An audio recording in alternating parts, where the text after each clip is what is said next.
here. He's God to these people. Kong is film history. It's what blew open the doors for so many people on what was possible or imaginable with cinema. What we're doing is trying to pay homage to that and then create something incredible and new and fresh.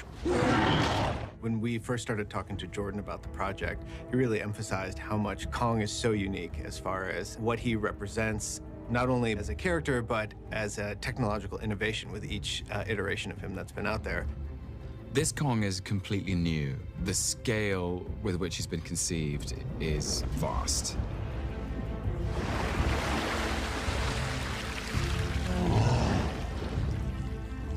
He was just the king of the monster movies and everything else that came with it. So now to have this opportunity to be able to revamp the Kong in a new era of technology, it's incredible.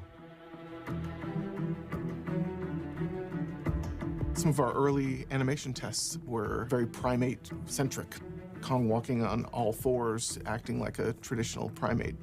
The director immediately responded with, "Whoa, guys, this character is not a gorilla. This is a evolutionary offshoot between man and gorilla, kind of a Neanderthal." Our Kong is much more of a movie monster. He has gorilla-like anatomy, but everything's pushed to the extreme. He has a much more prominent chin, and his lips are more defined. It meant we really had to blend what we saw in the human reference and what we saw in the gorilla reference. We modeled and showed it to Jordan. He's like, push it further. He really drove back towards a lot of the key elements of that 33 Kong.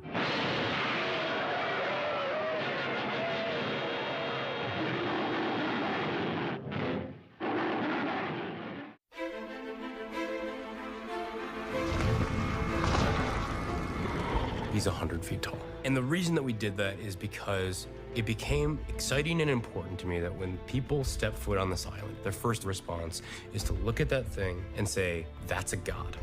Our Kong is closer to the 33 version of the character. With that comes a lot of different challenges.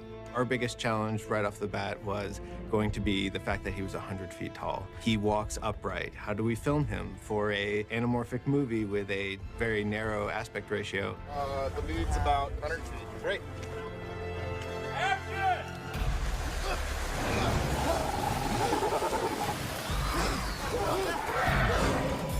A lot of times we would use a program that we've developed here at ILM called CineView, where you can load up Kong on an iPad. This is our Kong visualizer. Basically, we can put Kong in here, and so here he happens to be laying down, but we can move him around. And it's really just a tool designed for visualization on set. To help poor hampered camera operators figure out what to do. He's probably one of the densest models we've built. I think it was over 500,000 polygons, almost half of the polygons in the face, because in the close-up shots, you see every detail, all the wrinkles. So we wanted to have the resolution in the face. We have shots of Kong that go right into his eye. So we knew that his skin textures and his eyes, they all had to hold up to very, very extreme close-ups. A lot of shots were just going to be his foot or just his hand. At 100 feet tall, we were going to be seeing every single part of him in detail.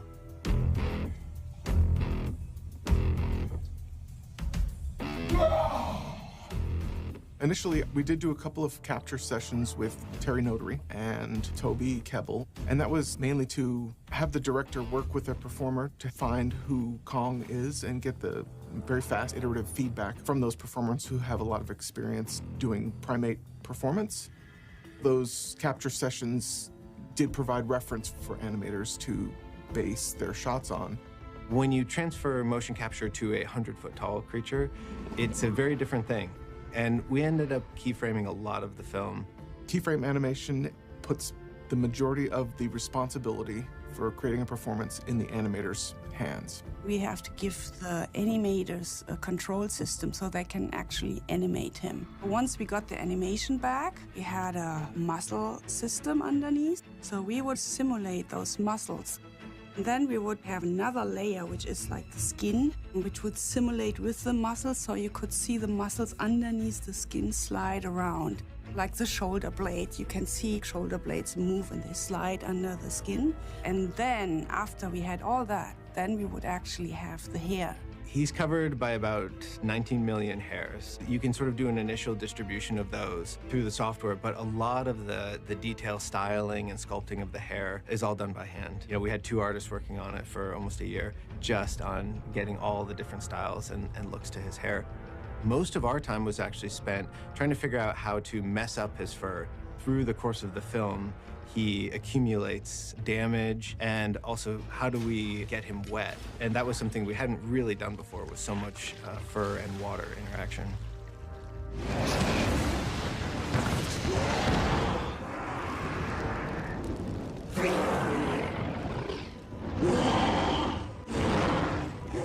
Then where he's lit on fire, essentially. And so that was an entirely new look to the fur, where we have a lot of singed fur and blackened fur. And we had to do a lot of technology development to figure out how do we sustain that damage throughout the film so there's continuity.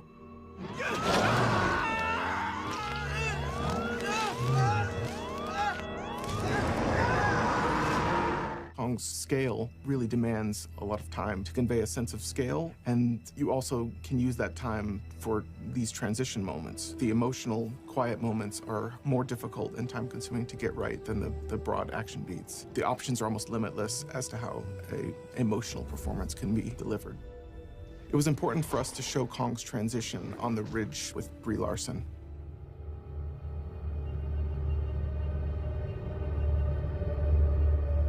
I think there's something really beautiful about the fact that Kong is king, and yet he doesn't choose to use that power in a way that's harmful.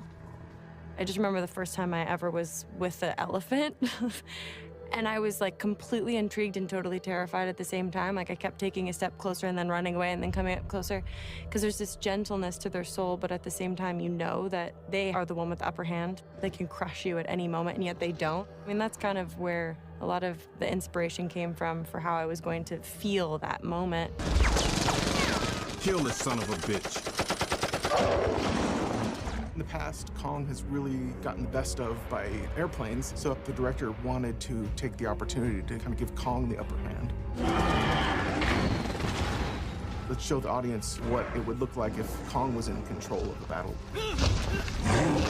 I think that the take that Jordan took on this was very interesting. He put him into Vietnam, Apocalypse Now type of scenario. I think it made it visually interesting, a little bit grittier, that kind of throwback to Heart of Darkness sort of feel to it. Having the actual footage from Vietnam with actual Vietnam-era helicopters really influenced the look of our all-CG environments so that you can not tell the difference between the real stuff and what we created here at ILM. Even though the actual physical shoots happened in Hawaii and Australia and in Vietnam, we wanted it all to look like Vietnam. A lot of that started with building a set of all the mountains. So we had a LiDAR scan and a ton of photography and built a set and then defined where all of this action is happening. And all of these different areas have their own sort of setups and their own sort of feeling. From sunsets on the ocean with this big storm happening right in front of you, to then seeing a sunset silhouetted by Kong. So it's quite different setups, a lot of different locations.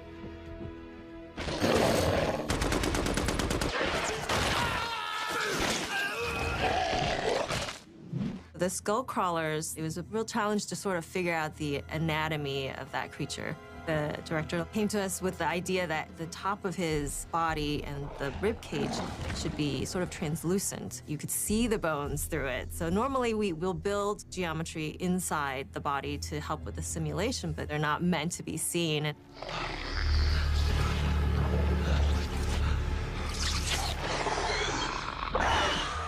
Finding the way the skull crawler moved was a challenge for animators.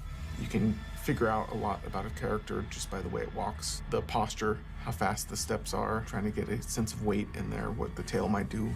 We used a variety of reference, everything from Komodo dragons to deer and buffalo. Surprisingly, the way that deer and buffalo get up, they really thrust their heads forward to get their legs out from underneath them to stand up. So that was a reference we leveraged in the film to help motivate the skull crawler's performance. From a design perspective, they're creepy, and that's exactly what they need to serve in a story, so that later, when the mama comes out, okay, this is a formidable foe for Kong. For a baby, the skullcrawler was still 40 feet tall and about 100 feet long. The mama was essentially twice as big, so 80 feet tall and 200 feet long. A lot of the focus was on making sure that it felt like this creature could take on Kong.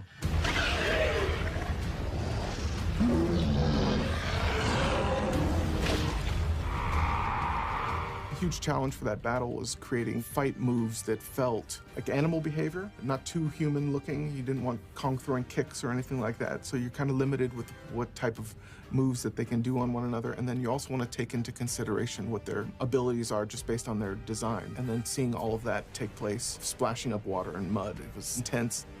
The creatures are throwing each other into mountains and throwing each other into the water. You have to make the environment live up and be something that's suitable for this to happen.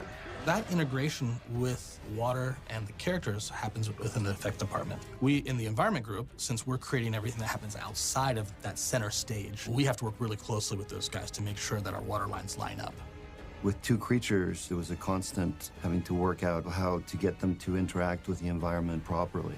To make it look real, it takes quite a bit of effort. The complexity of what's in each of the shots was extraordinary. Every shot is really designed for maximum impact.